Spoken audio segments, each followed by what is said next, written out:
Hello, guys. Welcome back to the podcast. It's your girl, Had Wheezy. No, I'm just kidding. All right, let's just totally dive into the episode today. Do I want to use this little thing? I can't decide. No, it's too much of a hassle. Let's push it over here. We're back. We're back with another episode, and I'm on it. I'm on a roll. Mondays are gonna be my new podcast days. No ifs and or buts. Here we go. Let's get into it. We're going to be talking about malnourished in a world that overeats, specifically for women.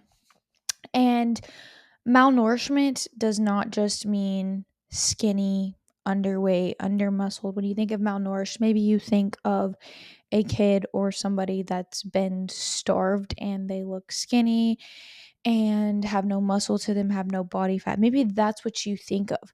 But actually, malnourishment has two different kind of categories. Okay, there's two ends of the spectrum. There's women that eat 1200 calories and wondering why they're exhausted, and then there's women that eat 2500 calories a day of processed foods and then wondering why she's still hungry.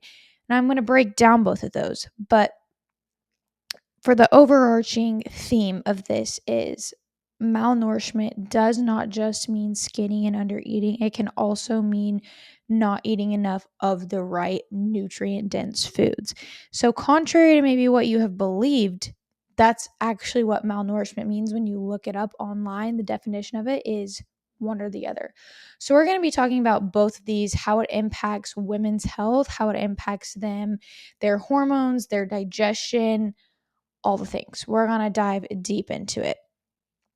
So let's talk about how not eating enough nutrients, even though you're eating enough calories, is hindering you. First thing, it's starving you at a cellular level. If you were to say my full day of eating looked like breakfast, I had a bagel and peanut butter and maybe a croissant and a coffee with sugar. And you're like, Hadley, who would eat that? Nobody would eat all of that for a meal.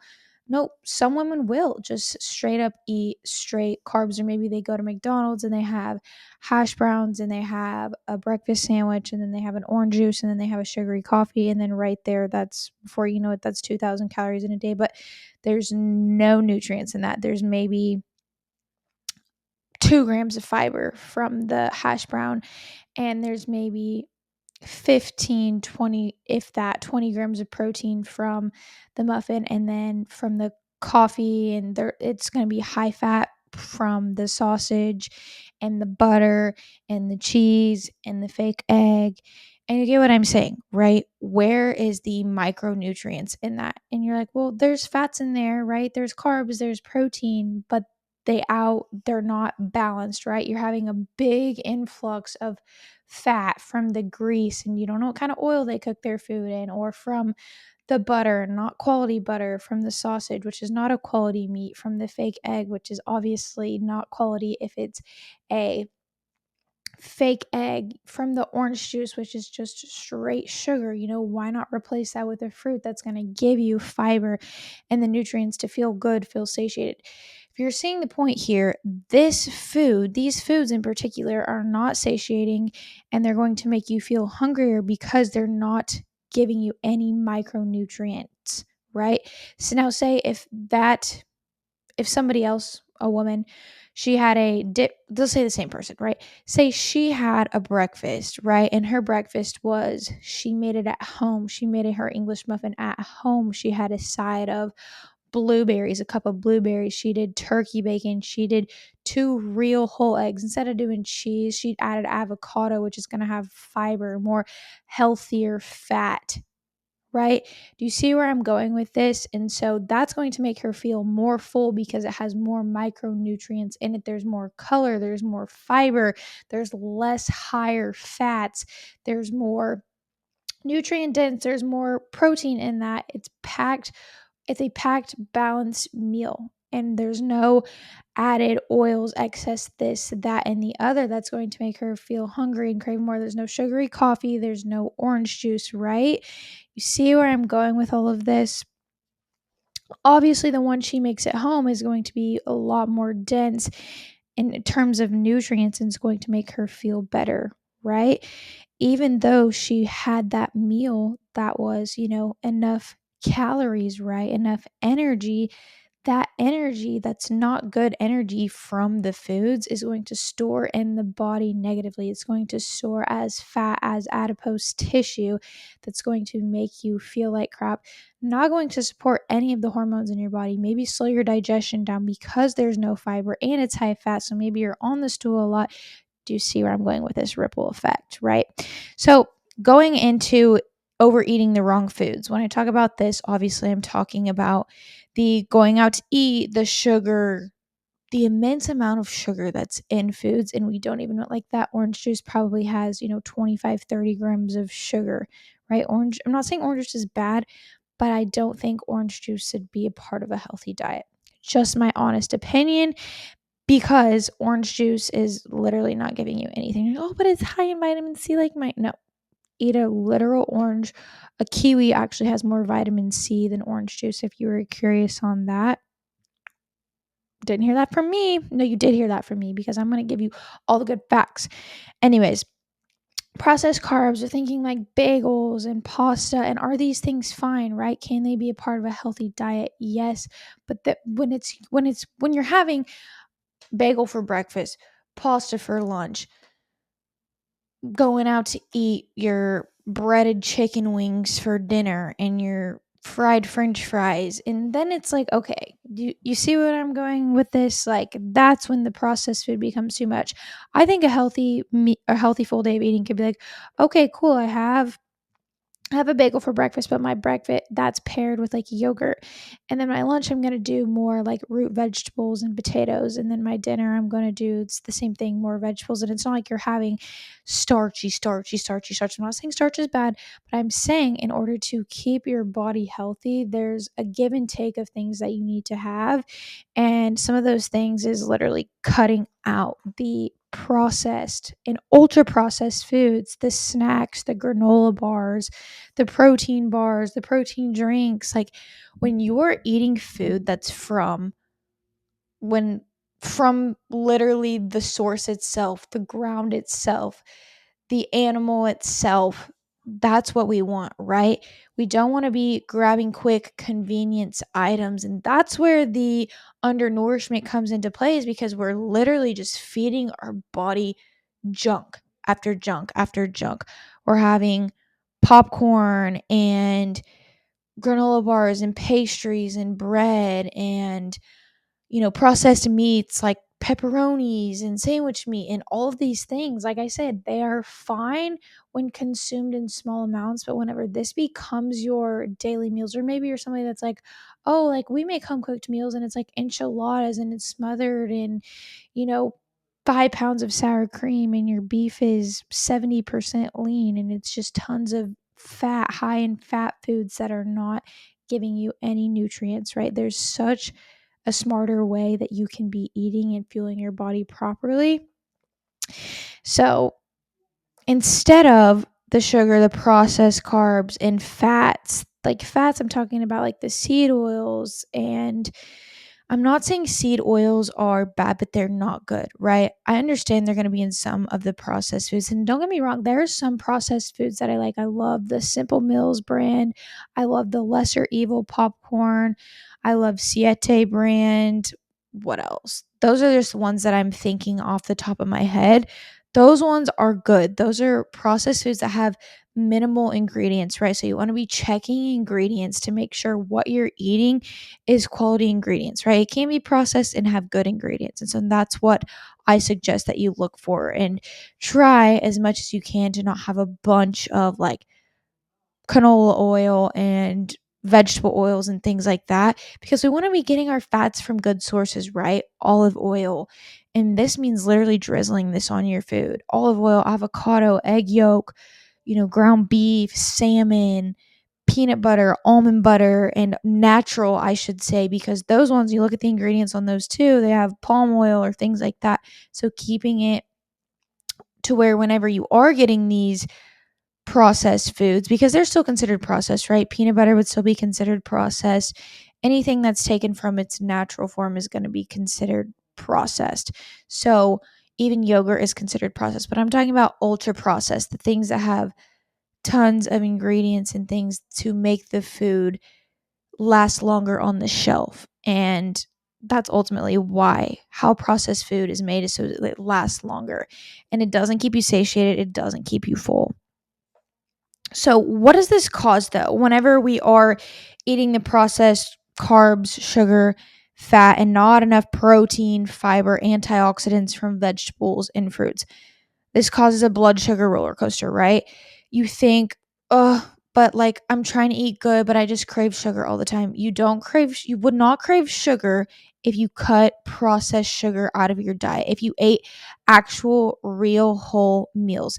When I'm talking about a meal, I'm talking about a meal that has fiber, protein, fat, right? Fiber can come from a carb source like potato, vegetable, fruit, protein, eggs, yogurt, some type of meat, fat, avocado, almond butter, olive oil. You get what I'm saying, right? And you can get rid of those cravings just by making your meals based around that. I 100% know for a fact you will and you can just from having meals like that. Another thing too is it causes inflammation inside of the body when you're eating these foods, right? Because you're not getting nutrients from real food. Your body's not getting any nutrients at all. And then hormonal chaos too, because our body feeds off of our inputs. So if we're not giving it the right amount of foods that support hormones, like healthy fats, right? Healthy fats actually support healthy hormones. And so when we're not getting those in, our body's going to have chaos hormonally as well. We're not going to sleep well. Maybe our periods are off. Maybe we just have symptoms like our hair's thinning. Like the list could go on, right? Heavy periods, painful periods. Maybe you have digestive issues, constipation, diarrhea. This can all be caused from that poor diet, from overeating the wrong types of foods.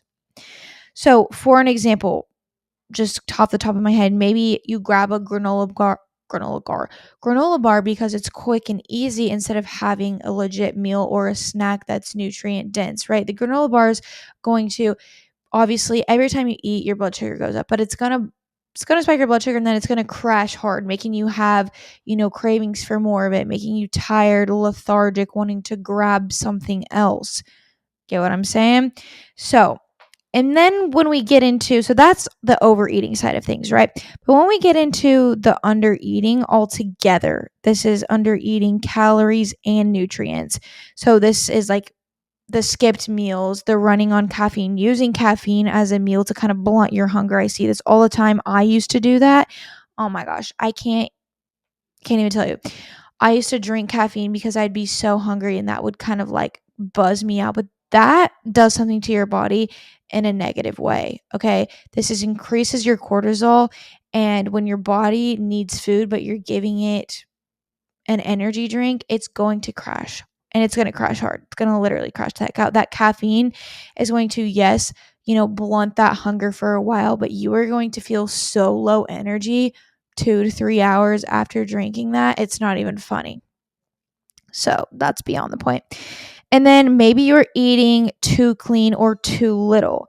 And so what does this cause, right? Dysregulated nervous system, low thyroid, meaning when you eat too little for too long, and this is why people who have maybe dieted for too long and they reach a point where they're like, okay, I'm not losing weight anymore, but I'm eating 1,700 calories a day. And it's like your body adapts to what you keep giving it. Your thyroid starts to shut down. It doesn't produce thyroid hormone anymore so that your metabolism is still going and can still lose weight at that calorie intake. So what you have to do is not slowly, actually, you could increase probably increase your food intake back up so that your metabolism starts firing again Will you maybe gain weight in that process? You could, but some people actually lose weight because that inflammation has gone down because they're getting the nutrients that they need from foods. And so this could also cause missing period. Digestive issues are a really big common thing. Very, very constipated. That's a really, really big thing that happens to people that are under eating because they're not getting enough nutrients coming in to really have good bowel movements. When we don't have good bowel movements, we know our body's inflamed, we're not detoxing properly, our hormones are not. And so a lot of issues can come from that. And I really want to touch on this, that it is often praised in today's world to be over disciplined and to be under eating and to be so incredibly lean and shredded. And it's like, oh my gosh, you're so fit. And I remember when I was at a point where I was at one of my leanest and people were like, oh my gosh. And I'm like, this is not healthy. Like, I did bodybuilding, obviously. I know that what I put my body through then was not healthy, but people from the outside think that is healthy because your body looks lean and it looks good, but that is not an attainable and or a sustainable body for people. Like, for most people, that's terrible for you. Unless you have good genetics, good for you, cool. But most people, no, that sends their body into overdrive. Take it from me, I literally lost my period, had tons of digestive issues, and it really just causes a bad cascade of effects when you're under eating altogether, calories and nutrients. Really is chronic stress on the body that could be minimized if you did dieting right. And that's where hiring a coach comes into play. And I'd highly recommend having a coach if you plan on doing some sort of a calorie deficit or fat loss, so that when you're doing it, your hormones are not shit. Your digestion does not go to shit, right? Unless you're on the bodybuilding side of things, I'm not talking to you. That's inevitable. That's bound to happen. But a regular lifestyle person should not lose their period, should not have disrupted digestion from being in too harsh of a deficit, right?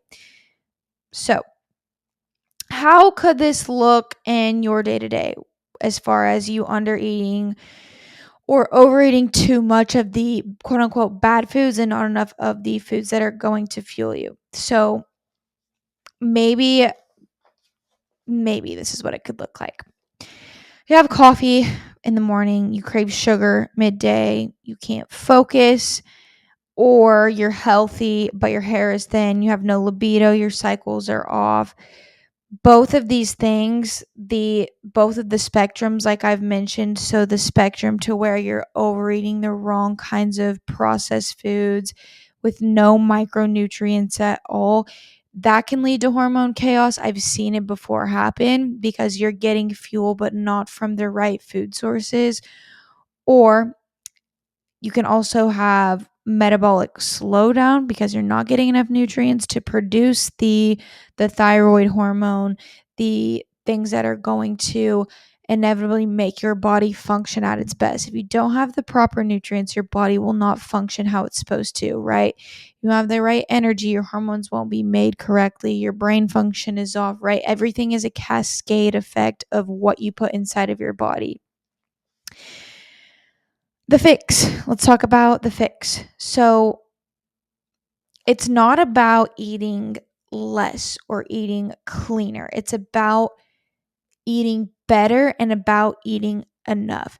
And what I mean by this is, say you're somebody that's like, I just want to lose weight, so I'm just literally going to cut out every single food I can think of and I'm going to eat as little as possible. Okay, then you're sending your body a signal that, okay, we're stressed out here, right? This is too little. And by too little, I mean you're literally skipping a whole meal. Maybe you're fasting till 12, and then when you do eat, it's like, oh, a little bell pepper here, a little, sandwich meat, and I'm dipping it in ranch and calling it healthy when that's literally a 200, 300 calorie meal. And then you get to dinner and, you eat as little as you can. And then you have maybe a little sweet treat because you feel like, okay, I've done good all day. And by then, you've only eaten 800, 900 calories a day, if that. And that's what I mean by from eating less or cleaner to, and then better or enough is eating breakfast so that your body and your cortisol is not just freaking like sky high because you didn't eat breakfast, you skipped it, you drank coffee. So eating breakfast, that's a protein, a carb, and a fat or a fiber source in there. And so I always recommend get in your cup of berries in the morning, get in your cup of fruit, get in your kiwi, whatever it is, that plus a protein and a fat source. And the protein and the fat source could be 3 eggs. You got your blueberries, maybe a little bit more carbs because that's not quite enough. So maybe do banana with a drizzle of honey. Simple, easy, effective, quick, easy. Hard boil your eggs at the beginning of the week. I do this every week. I soft boil my eggs. They're ready to go. I have my fruit. And it's so simple, so easy. Everybody's overcomplicating it, but it's really simple, quick, and easy. The simple, quick, and easy of putting a bagel in the toaster is the same thing of just pre-planning your hard boiling your eggs and just already having your fruit ready to go. Put your cup in, get your cup, and you're ready to go, right? Same freaking thing. Same thing. One's prepared and one is doing something last minute. And so you're eating breakfast, you're eating lunch, you're eating a snack, you're eating dinner, right? I promise you, your body will thrive so much better when you eat good quality foods and the right amount of foods, quantity of foods. Hands down, guarantee it. So when we're thinking about real food, I'm thinking about shopping, and you've probably heard of this, but the outskirts of the store, and that's usually where produce, your meat, your veggies, and all of those things are. I dig it. People are like, oh, you didn't follow that rule. I dig that rule, right? When you go into the inside, yeah, they have, you could do beans and there's some rice and things like that you can incorporate in there. But majority of your foods, I would say 80 to 90% of your food should be coming from the perimeter of the store. And I didn't mention cheese, but I probably would stay away from cheese, goat cheese. And yeah, goat cheese is probably one of the only cheeses that's not as harsh on digestion or on body or produce as much inflammation as other things. And then A2 milk. It's just a better milk choice than regular, like, I don't even know what the milk types are. Like vitamin D milk, whatever. I don't know. I don't get it, so I don't know. Let's see here. So all of these things are going to end the cravings, the hormone chaos, the energy depletion that you're feeling. Another thing too is whenever you're skipping meals or whenever you are overeating and overnourishing your body, this is sending the wrong signals to your body, to your nervous system. So when you're under eating, when you're skipping meals, your nervous system is like, whoa, whoa, whoa, what's going on?